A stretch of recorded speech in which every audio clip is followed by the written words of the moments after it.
بسم اللہ الرحمن الرحیم۔ حدیث مبارکہ، ایک مرتبہ انہوں نے یعنی حضرت عبداللہ ابن عباس رضی اللہ تعالی عنہما نے وضو کیا تو اپنا چہرہ دھویا، اس طرح کہ پہلے پانی کے ایک چلو سے کلی کی اور ناک میں پانی دیا، پھر پانی کا ایک اور چلو لیا، پھر اس کو اس طرح کیا یعنی دوسرے ہاتھ کو ملایا، پھر اس سے اپنا چہرہ دھویا، پھر پانی کا دوسرا چلو لیا اور اس سے اپنا دائنا ہاتھ دھویا، پھر پانی کا ایک اور چلو لے کر اس سے اپنا بایاں ہاتھ دھویا،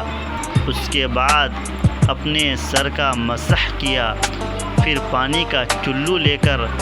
داہنے پاؤں پر ڈالا اور اسے دھویا، پھر دوسرے چلو سے اپنا پاؤں دھویا یعنی بایاں پاؤں۔ اس کے بعد کہا کہ میں نے رسول اللہ صلی اللہ علیہ وسلم کو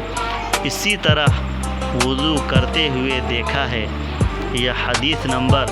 140 ہے۔ حضرت امام بخاری رحمۃ اللہ علیہ اس حدیث شریف کو اپنی کتاب صحیح بخاری شریف میں نقل کیے ہیں۔ اللہ کے نبی صلی اللہ علیہ وسلم امت کو کہیں بھی لاوارث اور یتیم نہیں چھوڑا، بلکہ اللہ کے نبی صلی اللہ علیہ وسلم صحابہ کرام کے درمیان ایک ایک عمل کو کر کے دکھایا، اور صحابہ کرام اللہ کے نبی صلی اللہ علیہ وسلم کے ایک ایک عمل کو دیکھ کر اس پر عمل کیا کرتے تھے۔ اللہ کے نبی صلی اللہ علیہ وسلم کے ایک عمل کو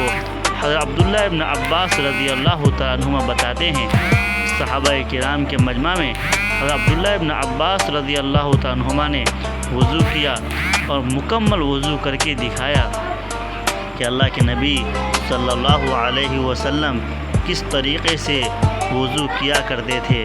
حضرت عبداللہ ابن عباس رضی اللہ تعالیٰ عنہما پر پانی لیا، اب پانی